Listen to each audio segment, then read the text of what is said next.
Now, one of the issues that we've seen so far is that working inside of this template string is becoming really unwieldy. As we add line breaks and divs, it's really difficult to tell where we are inside of the string and where we are inside of the nesting of our HTML.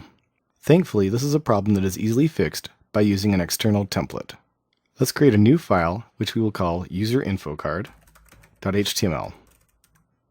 We'll go back into our script, and let's grab this template string, cut it out of here, put it into this user info card, and then we'll format it.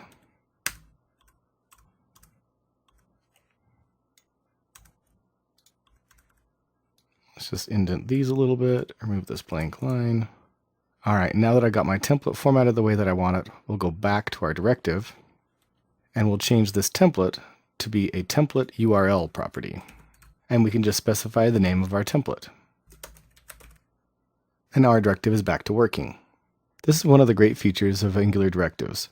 You can author the templates for your directives inside of their most natural environment, an HTML page, but Angular will incorporate them into your directive for you.